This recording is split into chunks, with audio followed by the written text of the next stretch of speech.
On a dit qu'il y avait, à l'époque, après l'époque de les Amoraïm, il y avait ce qui s'appelait l'époque de les Géonim. Géonim, on a parlé l'autre fois. Le mot Gaon en hébreu, c'est un génie. Ça veut dire c'était une époque où il y avait Rav Seadia Gaon, Rav Hai Gaon. Vous connaissez tous le chant que certains ont l'habitude de dire tous les matins dans la Tfila qui s'appelle Adon Olam, n'est-ce pas? Adon Olam, il a été écrit à cette époque-là. Un des Géonim, il a écrit ça. Maintenant, les Géonim, le mot Gaon, c'est combien la valeur numérique du mot Gaon? C'est qui est fort en calcul? Gaon. C'est 60. En général, parce que chaque Gaon, il connaissait tous les Shishim Asertot. Il connaissait tout le Talmud. Donc ça, c'était les Géonim. Il y a Rabbi Yehuda Anassi, que lui, c'est lui qui a écrit le livre de la Mishnah. On va parler un peu de Rabbi Yehuda Anassi. Rabbi Yehuda Anassi, il avait plusieurs noms. Chaque fois que la Gemara, elle dit le mot Rabbi, ça veut dire c'est Rabbi Yehuda Anassi. Ou Rabbeinu HaKadosh. Il s'appelait Rabbeinu HaKadosh, c'était peut-être le plus grand de sa génération. Lui, il était à l'époque de Antoninos. Antoninos, on connaissait tous l'histoire. L'histoire, elle est très connue, qu'à son époque, quand il est né, quand il était bébé, il y avait un décret de le roi romain qui a dit que c'est interdit de faire les Brit Mila pour les enfants. Alors, et une fois, le papa de Rabbeinu HaKadosh, lui, il a fait quand même la Brit Mila. Il a dit quoi? Mais je vais écouter d'abord HaKadosh Baruch Hu. Je ne vais pas écouter ce roi-là. Il y a un des ministres en Israël qui l'a appris que le papa de Rabbi Yehuda Anassi, il lui a fait faire la circoncision, la Brit Mila. Il a dit, tu es obligé d'aller à Rome parler et raconter ça au roi. Tu es obligé. Je t'aime beaucoup, mais tu es obligé parce que le roi, il a dit qu'on n'a pas le droit de faire. Toi, tu as fait cette chose-là, va. Alors, quand il est parti sur le chemin, la Gemara, elle raconte cette histoire-là, qu'il arrivait dans une auberge. Et dans cette auberge-là, il y avait la patronne de l'auberge. Elle aussi, elle avait un bébé qui venait de naître. Et la maman de Rabbi Yehuda Anassi, elle lui a raconté, voilà, il y a un grand problème, on n'a pas le droit de faire la circoncision. Et on a fait ça, et je crève de peur, qu'est-ce que le roi de Rome il va nous dire? Alors la patronne, elle a dit, tu sais quoi, regarde, de toute façon, moi aussi, mon bébé, il est né il y a plusieurs jours. Okay? Viens, on change les bébés. Toi, pour l'instant, tu vas prendre mon bébé, et moi, je vais garder ton bébé. Et quand tu vas revenir de ce roi-là, alors à ce moment-là, on va se changer les bébés. Et il y a écrit que donc la maman, avec son mari, ils sont partis à Rome, ils ont pris le bébé, en fait, ce n'était pas son bébé à elle, et le roi lui a dit, pourquoi vous avez fait la circoncision? J'ai dit qu'on n'a pas le droit. Alors la maman lui a dit, non, on n'a rien fait du tout. Ils ont pris le bébé, ils l'ont déshabillé, ils ont regardé comme vraiment il n'a pas fait la Brit Mila. Alors ils se sont mis très en colère pour celui qui a dit que, et en fait, ils ont fait la Brit Mila. Et le roi, à partir de ce moment, il a décidé, j'arrête avec ce décret-là de Brit Mila, tous les juifs, ils ont le droit de faire la Brit Mila. La maman et son mari, ils sont revenus dans l'auberge, ils ont récupéré le bébé. Mais ils ont récupéré leur bébé. Maintenant, puisque la maman de Rabbi Yehuda Anassi, elle lui a donné du lait à ce bébé qui était en fait Goy, alors plus tard, après, ce qui s'est devenu, il est devenu Antoninos. Antoninos, c'était un roi, quelqu'un qui était très important chez les Romains, et il est devenu bon copain avec Rabbeinu HaKadosh. Tellement il est devenu bon copain, il a commencé à étudier la Torah jusqu'à qu'il s'est converti. Donc ça, c'était Rabbeinu HaKadosh. On dit pourquoi il s'appelait Rabbeinu HaKadosh, parce qu'en fait, c'était quelqu'un qui était très saint. Il était très, en plus qu'il était très riche, et lui, il a décidé de faire quelque chose comme ça. Lui, il savait parler très beau. Il y a plusieurs histoires dans le Talmud, qu'il y avait des chachamim qui savaient tellement bien parler, tellement ils attiraient le monde quand ils parlaient. Il y avait un chacham que des fois, quand il parlait, on l'amenait dans les fêtes, même qu'il y avait un repas devant les gens. Tellement ils écoutaient et ils avalaient de soif tout ce que ce rav disait, personne ne mangeait, personne ne buvait. Tellement ils étaient attirés par ce chacham-là qui parlait, ils savaient tellement bien parler que ils n'avaient pas envie de faire quoi que ce soit, rien que d'entendre. Donc lui, Rabbi Yehuda Anassi, qu'est-ce qu'il a fait? Lui, il a ouvert une yeshiva. Et dans cette yeshiva-là, il a décidé de faire quelque chose. Puisque il a écrit le livre de la Mishnah. La Mishnah, c'est la base de la Gemara. Alors la Mishnah, comme on a dit peut-être l'autre fois, c'est des petits textes de la Torah orale. Vous connaissez tous Pirkei Avot. Pirkei Avot, Nachon, Moshe Kibel Torah Misinai. Tous ces petits versets-là, ils sont très ils sont très courts, mais ils amènent une chokhma qui est très très grande. Ça, c'est un exemple de les Mishnayot. Il y a dans tous les livres, donc dans toutes les Gemarot, les Mishnot, ils sont basés sur les Mishnayot. Donc, c'est des petites phrases qui représentent en fait toute la Torah orale. Et toute la Torah orale, après la Gemara, c'était une époque que Chachamim, ils ont décidé d'écrire les explications sur les Mishnayot. Et comme ça a été créé la Gemara. Le Talmud, on a le Talmud, le premier c'est le Talmud Yerushalmi, et après on a le Talmud Bavli. Le Talmud Yerushalmi, il a été créé à peu près dans l'année 400, donc il y a 1600 ans en arrière. Il a été écrit à Yerushalayim par Rabbi Yochanan. L'autre Talmud s'appelle le Talmud Yerushalmi, donc dans l'année 500 à peu près, il y a 1500 ans en arrière. Il s'appelle le Talmud Bavli. Il a été écrit dans Bavel. Dans toutes les yeshivot de nos jours, on a l'habitude, on étudie pratiquement rien que le Talmud Bavli. Pas beaucoup le Talmud Yerushalmi. Le Talmud Yerushalmi, c'est les grands Talmidei Chachamim qui ont appris déjà une bonne partie le Talmud Bavli. Après, ils peuvent commencer à étudier le Talmud Yerushalmi. Le Talmud Yerushalmi, même qu'il a été écrit en Eretz Israël, vous savez qu'en Eretz Israël, à l'époque, les gens ils ne parlaient pas hébreu.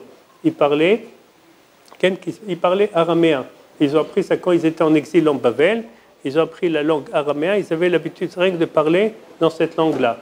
Pour les livres, pour les livres de Torah, pour les explications, ça c'était en hébreu. Mais ça veut dire la langue qu'ils utilisaient sans arrêt, c'était le araméen. C'est pour ça qu'on voit souvent dans les Chumashim, il y a le Targum Onkulus, Targum Yonatan ben Uziel, Perush Yerushalmi. Il y a plusieurs explications pour la Torah. C'est des Chachamim de l'époque qui ont écrit ces choses-là. Ils ont écrit par rapport à le public, puisque lui comprenait l'araméen. Ils ont traduit ça, par exemple, Targum Onkulus, ça a été traduit en araméen. Rabbi Yehuda Hanassi, donc lui, il a décidé d'écrire le livre de la Torah chez Baal Peh. Et à partir de ce moment-là, les gens ils ont commencé à écrire. Ça veut dire toute la Torah qu'ils avaient l'habitude de l'étudier oralement, Torah chez Baal Peh, alors ils avaient le droit de commencer à écrire ça. Il y a une très très grande question qui est demandée que normalement la Torah orale, on n'a pas le droit de l'écrire. Torah chez Baal Peh, on n'a pas le droit de l'écrire. On n'a pas le droit d'écrire. Comment ça se fait que Rabbi Yehuda Hanassi, il a fait cette chose-là? Alors c'est le Rambam, il explique cette chose-là, il dit comme ça. Le Rambam, et j'ai amené ici aussi dans le livre qui s'appelle Me'am Loez, un livre qui a été écrit à peu près il y a à peu près 200-300 ans en arrière.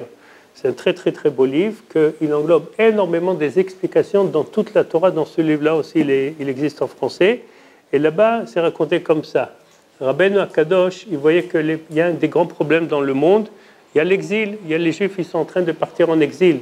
Il avait très très très peur, avec tellement qu'il y avait des problèmes, il a eu peur que Chas v'Shalom, la Torah, elle va se faire oublier. Donc lui, il a décidé que les Juifs, si vous partez, vous devez partir en exil, au moins vous allez avoir un livre, le livre de la Mishnah, comme ça vous allez vous rappeler sans arrêt de la Torah orale. Alors lui, il a écrit la Mishnah, comme ça la Torah, elle ne va pas se faire perdre. Il y a, après Rabbeinu Akadosh, il y a des autres Chachamim qui ont commencé à écrire leurs livres. Rabbi Chia, il a écrit la Tosefta, Rabbi Oshaya, Bar Kapara, ils ont écrit le Braïta, je vais expliquer. Rabbi Chia, la Gemara, elle raconte une histoire extraordinaire sur lui dans le Talmud Bavli, dans le Masechet Baba Metzia. Rabbi Chia, lui, c'était quelqu'un il mettait des plantes dans la terre pour faire des... Il commençait, ça veut dire, lui, il écrivait des sifrei Torah, il enseignait la Torah à les enfants. Et maintenant, c'est lui qui fabriquait les rechatot. Rechatot, ça veut dire, c'est les ficelles pour attraper des animaux. Quand il attrapait des animaux, qu'avec eux, qui sont tahor, on a le droit de prendre leur peau et de faire de ça Sefer Torah. Alors lui, il attrapait les animaux, il faisait la shrita, il donnait la viande à manger à les pauvres, et avec la peau, il écrivait les sifrei Torah. Et les sifrei Torah qu'il les écrivait, il enseignait dans chaque endroit, il partait dans les villages, partout où il y avait les Juifs, et il enseignait la Torah, il leur laissait les sifrei Torah, il leur enseignait la Torah. La Gemara, tellement, elle dit comme c'est extraordinaire ce qu'il a fait, Chia, alors la Gemara dit Gdolima, c'est Chia. Les actions de Chia, ils étaient tellement élevés, et surtout le salaire qu'il reçoit, la Gemara raconte que dans le Olam Haba, son salaire, il est très, très, très, très élevé. Celui qui enseigne la Torah, celui qui est Mezaké Rabim, celui qu'il partage tout ce qu'il sait, il partage à les autres, c'est écrit que c'est quelque chose qui est très très très grand. Le salaire, il est très élevé. Le livre Chovot HaLevavot, il a été écrit à peu près il y a 1000 ans en arrière. Il dit c'est pas pareil quand quelqu'un il étudie pour lui-même ou quelqu'un qui enseigne la Torah. Quelqu'un qui étudie la Torah pour lui-même aussi, c'est très très bien, c'est très très bien. Mais il y a un niveau encore plus élevé, c'est celui qui enseigne tout ce qu'il sait à les autres. Parce que quand on enseigne la Torah à les autres, il y a écrit, le but de la Torah c'est l'ilmod, almenat, l'elamed. Il ne faut pas garder la Torah pour nous-mêmes. Normalement, j'ai dit déjà l'autre fois, chaque maître, toute la Torah qu'il sait, tous les détails qu'il sait, en petits détails, il faut tout raconter à les élèves. On n'a pas le droit, ce qu'on a appris, le garder pour nous, il faut toujours l'enseigner pour les autres. Les Chachamim de l'époque après Rabbeinu Akadosh, donc ils ont écrit le livre, je vais expliquer. Il y a la Tosefta, il y a la Braïta. C'est quoi la Tosefta? Tosefta, ça vient du mot Tosefet. C'est quoi Tosefet? Tosefet en hébreu? Le Osif, quand on rajoute quelque chose. C'est-à-dire, même que le Talmud, quand il était créé, sur le Talmud, on n'a pas le droit de rajouter quoi que ce soit. On n'a pas le droit d'être cholkim. Ça veut dire, on n'a pas le droit de dire non, c'est pas vrai ce qu'ils ont dit, c'est les chachamim de la. Oh, il va avoir de dire quelque chose comme ça. On n'a pas le droit du tout de dire des choses comme ça. Ils ont rajouté encore un chibour, ils ont rajouté encore un livre qui s'appelle le Tosefta.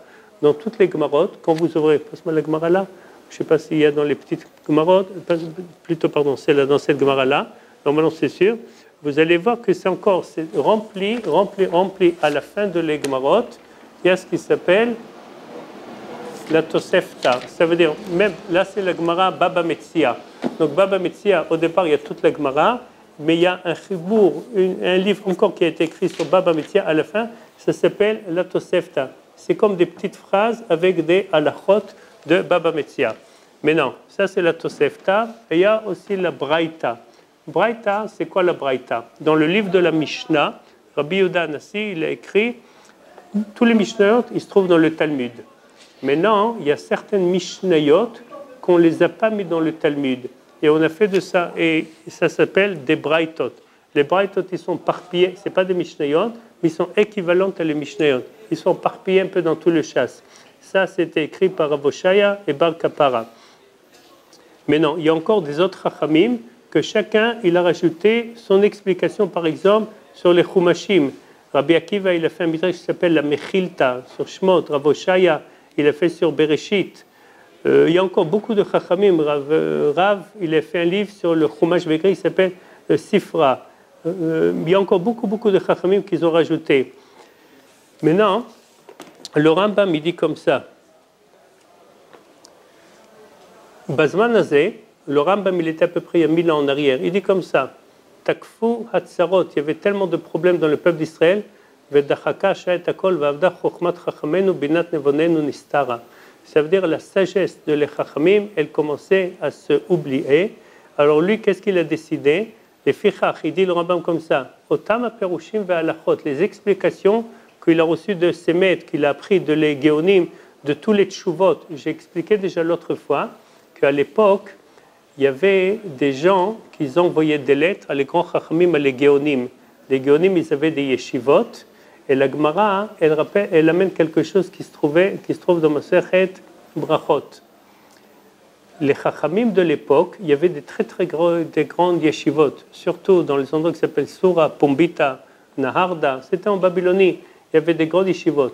Ils avaient l'habitude là-bas, 2 mois dans l'année, tous les Bnei Israël, tous les juifs qu'ils étaient, même les commerçants, ceux qui travaillaient la terre, les agriculteurs, ils venaient étudier la Torah.